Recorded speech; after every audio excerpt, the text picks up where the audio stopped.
The year 2467 marked humanity's darkest chapter. Earth had transformed into a dying planet where survival itself had become humanity's only ambition.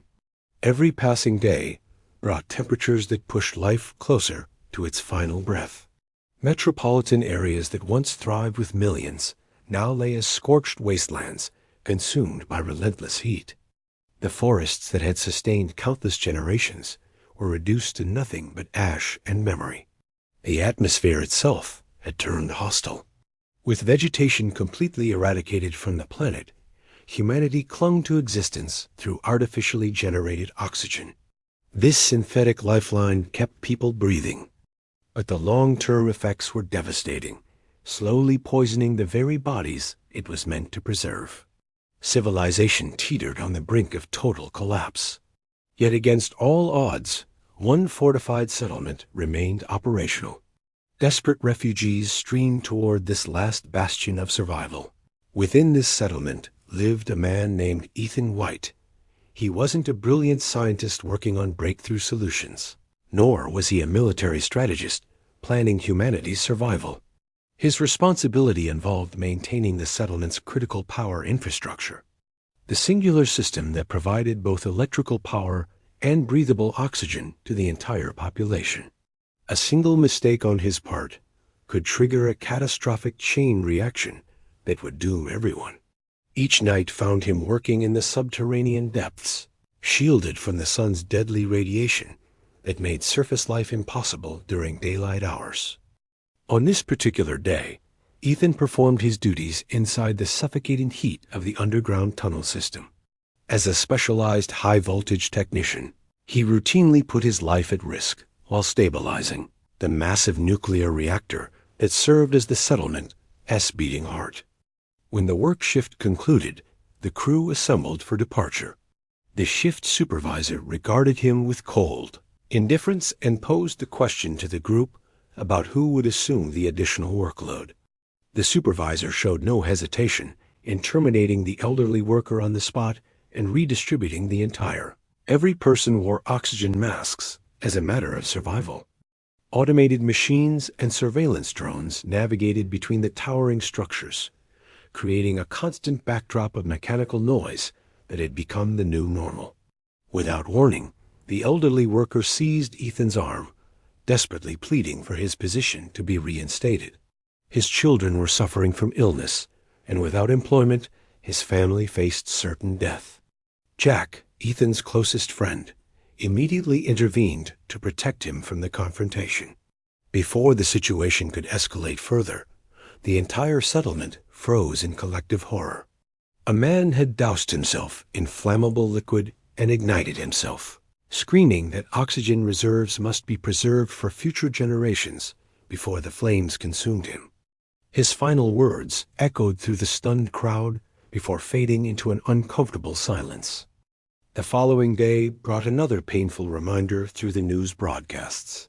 Not a single tree, flower, or blade of grass remained anywhere on the planet. When Ethan returned to his residential unit, he attempted to share a quiet moment with Zanthy. She showed him a small artistic design she had painted on her oxygen helmet. Suddenly, violent coughing seized her body, and she vomited blood inside the transparent mask. The next morning, Ethan descended once again into the tunnel system. As he worked, 2 security personnel approached and attempted to escort him away. Jack positioned himself between them and firmly declared that Ethan wouldn't be going anywhere without him accompanying. The guards led both men to an imposing structure that gleamed with technological sophistication. This was the headquarters of Cornicorp, a multinational corporation that held a monopoly on artificial oxygen production and distribution worldwide. They traversed through lengthy, eerily silent corridors before finally standing in the presence of Regina Jackson. She inquired about his wife's condition. Ethan responded in a voice heavy with exhaustion that he was doing everything within his power to care for her. Regina explained that an increasing number of people were rejecting artificial oxygen entirely, and if this trend continued, humanity would face complete extinction. However, she revealed that a small possibility for salvation still existed, and somehow that possibility was connected to Ethan himself. Ethan let out a short, bitter laugh and questioned what possible contribution a simple laborer could make to solving such a monumental crisis. Regina guided them into a highly secured research facility. At the room's center stood a colossal machine of incomprehensible complexity. She identified it as the Chronocorp device and revealed that Ethan's father had been instrumental in its development. His father was a genius physicist, and constructing the machine had consumed 2 decades of continuous work. When the signal returned, it had been fundamentally altered. Embedded within it was a message that originated from 400 years in the future. Ethan and Jack stood completely stunned by this revelation. Jack verbalized what they were both thinking, asking if this meant they had built a functional time machine. Ethan whispered the implication that if this was true, humans must still exist 4 centuries from now. A scientist activated a display screen to show them the decoded message. Ethan felt his heart sink as he read the 3 words it contained. Send Ethan White. Regina maintained her composure as she explained that whoever transmitted this message from the future had discovered a cure for the disease currently devastating the population. The same disease that caused people to hemorrhage internally. The same disease that was slowly killing Zanthy. Ethan struggled to process this information as he questioned why the future specifically requested him. Regina admitted they had no answers to that question, and furthermore, they only had the capability to send 1 person forward. Jack immediately demanded to know why they were limited to a single attempt. The lead scientist clarified that powering the Chronocorp device required the complete output of the settlement as only nuclear reactor. Activating the time travel sequence would shut down the entire settlement's power grid. They couldn't risk using it more than once without condemning everyone to death. Ethan's breathing became labored as the reality set in. He expressed his intuition that if he entered that machine, he would never return home. Regina didn't attempt to contradict him.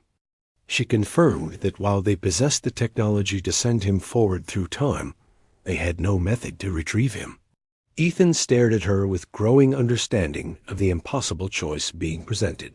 He stated the reality plainly, that they were essentially sending him to a future he could never escape from. Regina outlined what would be required of him. Upon reaching the future, he would need to locate the individuals who sent the message. They would guide him to the cure. Success would mean saving humanity from extinction and potentially saving his wife's life. Later, Ethan sat with Jack in a quiet establishment, his eyes hollow and distant. His voice broke as he stated he couldn't abandon his wife. Jack tried to reason with him, emphasizing that his father had trusted these people and this technology. Something inside Ethan finally erupted. He shouted that his father was a foolish liar who destroyed their family. Ethan revealed the traumatic truth about his childhood. His father Richard had taken his own life when Ethan was merely 8 years old. The loss completely shattered his mother and filled young Ethan with rage that never truly healed. He demanded to know if Jack expected him to follow that same destructive path by abandoning his dying wife just as his father had abandoned them. Jack remained silent for several moments before responding quietly. He shared that he had lost his entire family and in many ways had lost himself in the process. But Ethan still had the chance to save Zanthy. For Ethan, the mission was no longer about saving the world. It was entirely about saving her. The narrative shifts backward in time. Ethan is 8 years old, celebrating his birthday. His father Richard presents him with an unusual gift, smiling gently as he speaks about how this will help Ethan fulfill his destiny. He believed Ethan was meant for greatness. Richard instructs him to open a metal container. As Ethan reaches inside, a thick black metallic bracelet snaps around his wrist with tremendous force, locking permanently in place. Blood runs down his small hand as screams of pain fill the room. Ethan cannot comprehend how a father could do something so cruel. Fear and agony fill his young eyes. Richard watches, visibly shaking with regret, as he tells his son that the device will never come off. Then Richard turns and walks out the door, disappearing from Ethan's life forever. The story returns to the present. Ethan tells Zanthy everything that transpired at Chronocorp. His voice carries the weight of impossible decisions as he declares he won't leave her for what might be an elaborate fabrication. She is his entire world. Zanthy looks at him steadily and challenges his pessimism, asking how he can dismiss a second chance so completely. Ethan shakes his head and insists she is the only thing that matters to him. He believes he can arrange the financial resources necessary and find another way to save her without leaving. Zanthy speaks to him for an extended period, her voice calm and patient as she attempts to break through the wall of fear he's constructed. Gradually, against every instinct telling him to refuse, Ethan begins accepting that perhaps this opportunity is genuine. Perhaps it represents their last real hope for survival. That night, Ethan sits alone on the rooftop of a towering building, the settlement silent below. He grips the iron bracelet on his wrist and attempts to tear it free. He pulls and twists with all his strength, but the device remains completely immovable. The more he struggles against it, the more powerless he feels. Deep into the night, Ethan wakes suddenly with newfound resolve. He writes a message and places it beside Zanthy while she sleeps. The note promises he will find a way to return to her. The anguish is evident on his face as he departs, carrying a heart heavy with conflicting emotions. He goes directly to Chronocorp headquarters and stands before Regina with a firm condition. If he manages to bring back even a single dose of the cure, it will be dedicated to Zanthy. He refuses to proceed without that guarantee. Regina studies him briefly before nodding her agreement. A scientist brings forward a specialized protective suit designed for temporal travel and explains it will shield Ethan during the journey through time. He places a compact AI monitoring device in Ethan's hand, explaining that it will track his vital signs and transmit every detail back to them. They will know if he's alive and can observe his progress. Ethan dons the suit and steps into the machine's central chamber. Circular columns of energy illuminate around him, bathing everything in an otherworldly glow. The machine begins vibrating as the temporal displacement sequence initiates, filling the chamber with blinding light. Before departing, Ethan turns to Jack and asks him to take care of Zanthy, calling him brother. Suddenly, a massive surge of energy erupts through the system. The machine shakes violently, and the entire facility plunges into darkness. Ethan feels himself falling through an impossible void, as if pulled into an infinite abyss. Particles of light swirl chaotically around him in incomprehensible patterns. With a final violent impact, Ethan crashes through cloud layers and collides with solid ground. He lands in the center of a vast primordial forest and immediately loses consciousness. When awareness returns, his protective suit is engulfed in flames. Panic drives him to tear it off and crawl away from the fire. Moments later, sparks burst from the suit's power core, followed by a thunderous explosion that reverberates through the forest. Ethan steadies himself and surveys his surroundings with growing disbelief. He stands within a dense, untouched wilderness. It feels as though he's traveled backward 100 years, rather than forward. The towering trees and thriving vegetation belong to a world that ceased to exist long ago. He activates his monitoring device and asks the AI named Archie to identify their location. Archie instructs him to follow the navigational map and begins guiding him forward. As Ethan advances through the forest, he notices something disturbing in the distance. Human remains, skeletal and weathered by time. The skeleton has been there for years, possibly decades. There is an unmistakable bullet hole through the skull. When Ethan sees the name stitched into the jacket fabric, his entire body goes cold. The name reads Ethan White. Ethan stands frozen, his mind racing to understand what seems impossible. Nearby, he discovers another Archie device identical to his own. Then he notices the metal bracelet on the skeleton's wrist. It is the exact same device bound to his own arm. There is only one notable difference. The bracelet on the skeleton emits a faint green glow instead of red. Ethan activates the second Archie device and commands it to play the final recorded log. Two voices echo through the forest in obvious panic and distress. Moments later, a gunshot rings out clearly. Before the recording can continue, the device powers down as its battery finally dies after years of dormancy. Moving deeper into the wilderness, Ethan begins encountering the decayed remnants of human civilization. Night falls across the forest. Hungry and alone, Ethan nervously consumes a wild berry, uncertain whether it might be poisonous. He asks Archie to scan the stellar positions overhead for temporal analysis. After processing the astronomical data, Archie delivers a shocking result. Suddenly, the weather becomes hostile.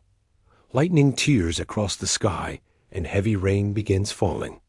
The berry's toxins begin affecting Ethan's system. He vomits uncontrollably as his strength drains away, and he collapses into unconsciousness. Time passes unmeasured. When Ethan opens his eyes again, he sees a familiar face looking down at him. It's Jack.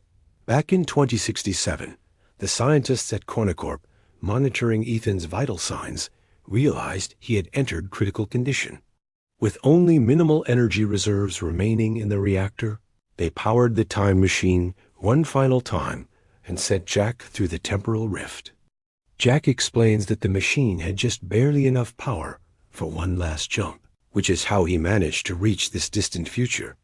Later, Ethan leads Jack to the skeletal remains and asks quietly how it is possible for him to die like this. Jack examines the bullet wound carefully and shakes his head, stating he doesn't believe this skeleton is actually Ethan. Something about the situation doesn't add up correctly. Ethan responds with determination that whoever summoned him to this time has the cure, and he must find it regardless of the risks. Time is running out. Guided by Archie's navigation system, they venture deeper into the forest. In the distance, they spot a massive reinforced metal bunker built into the landscape. Hope rises in Ethan as he approaches the entrance, but nothing happens initially. Suddenly, a small robotic scanner emerges from the surrounding vegetation and scans Ethan's retinal patterns. After a brief processing pause, the bunker door slowly opens with mechanical precision. Inside, complete darkness waits, as if something watches from within the shadows. They step inside cautiously. The moment they cross the threshold, the door slams shut behind them with finality. The last trace of external light disappears. As they move forward carefully, a screen flickers to life. It displays a single message in stark letters. "Welcome, Ethan White." Ethan presses enter to proceed. Instantly, the metal bracelet on his wrist tightens painfully. The screen flashes another message. DNA sample analyzed. Moments later, lights begin flickering on throughout the vast facility in sequential patterns. Ethan freezes in recognition. This is the same laboratory he once knew. The home of the Chronocorp time machine. But now it exists in ruins, completely abandoned. Machines are covered in corrosion, and everything suggests no one has been here for centuries. A sudden realization strikes Ethan. He observes that his bracelet has always glowed red, but earlier it briefly turned green, and his skeleton's bracelet was also green. This means he's following the same path forward, and may die in the same manner. Ethan asks Archie to play archived footage from the laboratory's databanks. A hologram projection appears. It's his father, Richard. He explains in the recording that he was the lead physicist behind the Chronocorp time machine project. The footage shows Richard preparing to transmit a signal into the future. The machine activates and sends the message forward through time. Seconds later, an impossible reply arrives. When decoded, the message reads simply, "Send Ethan White." A visibly stunned Richard turns to Regina and demands to know who is calling for his son from 400 years in the future. Regina replies that they should send someone to investigate this mysterious contact. The scientists immediately object to this proposal. They explain that by the year 24,474, the machine's power source would be almost completely depleted. The footage fades to black. The story returns to the ruined laboratory in 24,474.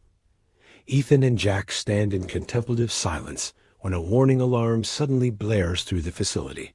The nuclear core has suffered catastrophic failure. The time machine is shutting down permanently. Ethan urgently questions Archie for more information. Archie explains that the malfunction has severed all communication channels with 2067. Worse yet, they have only 3 hours to stabilize the reactor before it reaches critical mass. If they fail, a catastrophic blast will devastate everything across a vast area. Jack immediately begins preparing to repair the failing core system. Ethan, however, remains motionless. Questions flood his analytical mind. Ethan asks why, if they knew the power failure was inevitable, no one warned them about this danger.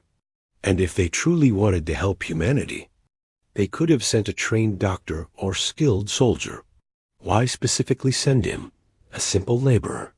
Jack replies calmly, questioning why someone would risk their own life just to save Ethan specifically. With less than 3 hours remaining, they move quickly through the forest, following familiar routes from their old working days in 2067. They cross through the wilderness and finally reach what remains of the settlement. The sight stops them completely. The settlement is utterly abandoned and in ruins. Buildings stand buried under vines and massive trees. Nature has reclaimed everything humanity once built. The scene is deeply unsettling, yet strangely peaceful. Skeletal remains lie scattered across the empty streets and inside collapsed structures. In that moment, Ethan understands something profoundly painful about human history. Humans were the true destroyers of this world. With humanity's extinction, Earth has finally begun healing itself. Ethan enters the ruins of a school classroom. It's the same room where Zanthy once taught students. Inside, he notices skeletal remains. As he looks closer with growing dread, his heart sinks completely. It's Zanthy. In her hand is the same hair clip Ethan left behind, engraved with his promise to find a way back to her. Beneath his message, Zanthy had added her own reply. "I wish you would come back." Ethan's voice breaks with overwhelming grief. This means they failed completely. Coming to the future changed nothing. He promised her he would return, but instead he left her to die alone, waiting. Jack responds quietly that there's no escape now. They must go back and complete what they came here to do. Suddenly, Ethan freezes as a thought strikes him. He rushes to the skeleton's Archie device and plays its final recording. 2 voices echo through the empty classroom, his own and Jack's arguing with increasing intensity. Then Jack's voice rises sharply in panic. Hearing his own voice in this way, Jack freezes completely. Fear flashes across his features. He pulls out a concealed gun and points it directly at Ethan. Jack demands to know how his voice appears in that recording. Ethan stares at the weapon with growing comprehension. He asks why Jack even has a gun in the first place. Everyone here has been dead for centuries. Who exactly is he protecting himself from? Is Jack actually planning to kill him? Jack snaps back angrily, demanding to know why Ethan didn't tell him about this recording earlier. Ethan raises his hands, attempting to calm the situation. He asks Jack to hand over the gun, insisting he's not thinking clearly. With less than 2 hours remaining before the explosion, Jack forces himself to focus on the immediate crisis. He takes Ethan to the nuclear reactor facility. Inside the power grid control room, chaos fills the air with dangerous energy. Sparks burst from exposed electrical wiring. They attempt to reboot the damaged system, but instead the entire reactor begins shaking more violently.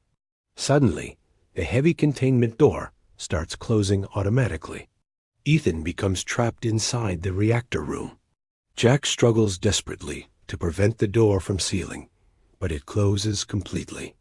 Radiation levels spike instantly to lethal levels. Ethan feels his physical strength draining away rapidly.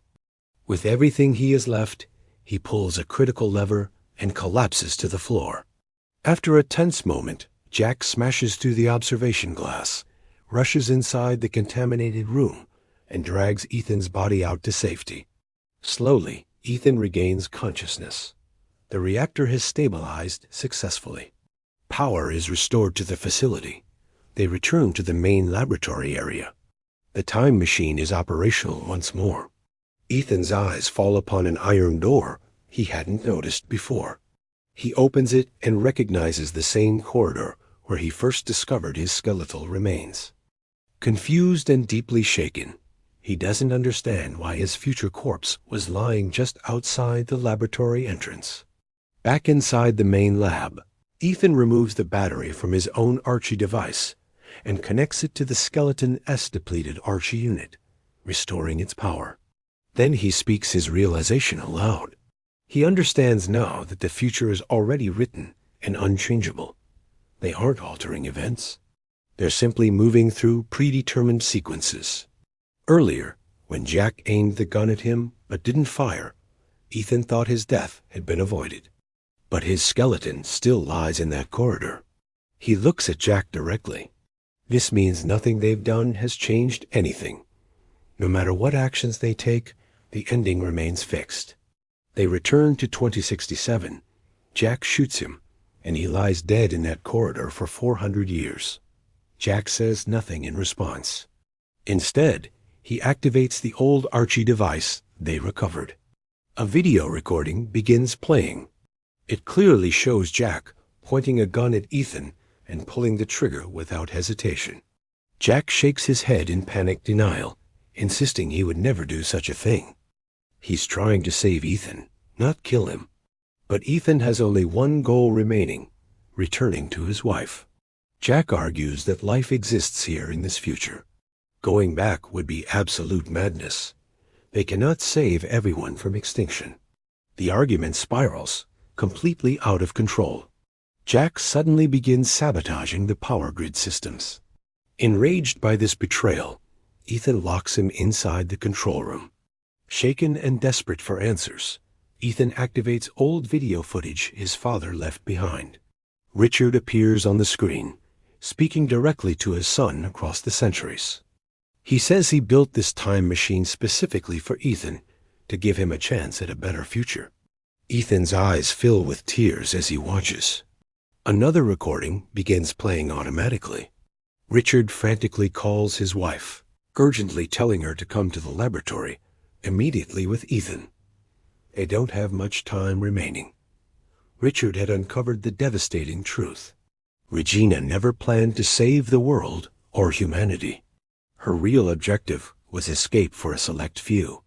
He intended to send his wife and son into the future, away from the coming apocalyptic collapse. But before they could reach the laboratory, Regina and her armed security forces stormed inside. This is when Ethan learns the most painful truth of his entire existence. Jack, the friend he trusted like a brother, was never truly his friend. He was Regina's operative from the very beginning. Groomed from childhood, Jack was deliberately placed beside Ethan to protect him, monitor him, and ultimately betray him when the time arrived. Flashback sequences reveal a heated confrontation between Regina and Richard inside the laboratory decades ago. Regina argues that saving all of humanity would only lead to repeating the same destructive patterns. Humans are the virus killing this planet. Only carefully chosen individuals will be sent into the future to start fresh. Richard refuses to accept this elitist philosophy. He believes everyone deserves the chance to be saved. He tells Regina that the time machine has been permanently linked to Ethan's DNA through the bracelet device and completely locked. As long as Ethan remains alive, Regina has no choice but to keep him alive and eventually send him forward through time. Enraged by this defiance, Regina turns to a junior scientist and asks if he can operate the machine without Richard's assistance. When the scientist confirms he can, Regina shoots Richard in the chest without any hesitation whatsoever. The truth completely shatters Ethan's understanding of his past. His father didn't pass away from despair. He was taken from this world deliberately. And after Ethan was left orphaned, Regina strategically placed Jack beside him, patiently waiting decades for the moment when he could be brought back to activate the machine. Suddenly, Jack breaks through the locked door and enters. Ethan looks at him with profound bitterness and states that Jack used him like a brother would, gaining his complete trust only to betray it. Jack replies quietly that he was just a child when this all began. Regina manipulated both of them from the start. Jack then reveals that Regina is currently preparing to travel to the future in 2067, along with her chosen elite group. He suggests they should let them go. They cannot save everyone from extinction. But Ethan, consumed by rage and grief, begins tearing apart the internal connections inside the time machine, sabotaging the entire system. Jack pulls out his gun to stop this destruction. His hands shake visibly. He doesn't want to kill Ethan, but he feels he has no choice. Then, overwhelmed by inner turmoil, Jack makes a tragic choice in a split second. A loud sound reverberates through the chamber. Blood spatters across Ethan's face and equipment. His only true friend collapses in front of him, dying from a self-inflicted wound. Ethan is left standing alone in traumatized silence. Meanwhile, in 2067, Regina stands confidently before the fully operational time machine. Surrounded by wealthy families who paid for their escape, she declares that history will remember this day forever. The day humanity refused to surrender to extinction and saved itself through technological advancement. In the year 24,474, Ethan sits alone before the damaged time machine, remembering his father's prophetic words. "Son, you were born for something truly great."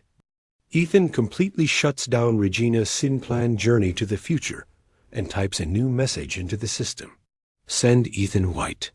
The truth becomes devastatingly clear. A message sent 400 years ago came from Ethan himself in this very moment. After Jack's death, he finally understands this is a closed temporal loop. If he doesn't send the message, Regina will never send him forward in 2067. And if he never arrives in the future, the world will never receive its second chance. So Ethan becomes the cause of his own journey through time. He sends the message backward through the centuries, calling his younger self to the future, ensuring the cycle completes itself perfectly. Back in 2067, the time machine suddenly activates without Regina's input. Energy surges through the chamber in unexpected patterns. Then something miraculous happens. Lush green plants materialize inside the machine, the very plants Ethan sent backward from the future, fulfilling his father's ultimate dream of restoring Earth. Along with the vegetation arrives the Archie device, containing clear video evidence of Regina murdering Richard in cold blood. In the distant future, Ethan completely destroys the time machine, ensuring it can never be used or misused again by anyone. Sometime later in 2067, Zanthy watches the news broadcasts in stunned amazement. Chronocorp's laboratory has been raided by authorities. Long-extinct plant species have been recovered alive. Regina has been arrested for murder and conspiracy. Humanity has been given an unprecedented second chance to heal the planet. Zanthy understands immediately what happened. Ethan sent the plants from the future to save their present. Just then, a woman approaches her and hands her a small package with Zanthy's name inscribed on it. Inside is a single living flower, vibrant and perfect. Zanthy's eyes fill with tears of joy and grief. Ethan sent this to her across the centuries. In the year 24,474, Ethan constructs a proper headstone for Jack, honoring the brother he lost to impossible circumstances. He places Zanthy's hair clip there, the most precious possession he owns, and says his final goodbye. Ethan knows with certainty he can never return to her timeline. Then he remembers the skeleton in the corridor. He rushes there frantically, but it's completely gone. The future has fundamentally changed. Ethan runs toward the settlement ruins with desperate hope. What he discovers leaves him absolutely speechless. A thriving, technologically advanced civilization stands before him, bustling with life. Humans living in perfect harmony with nature, building without destroying. No skeletal remains, no apocalyptic ruins, only vibrant life flourishing everywhere. For the first time in what feels like forever, Ethan smiles genuinely. He has successfully broken the time loop. History has been rewritten through his sacrifice. His mission is complete beyond what he imagined possible.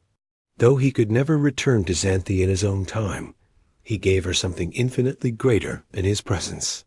A living world full of possibility, a genuine future for humanity, and tangible hope that the species could change its destructive nature. And with that profound realization, this story reaches its conclusion.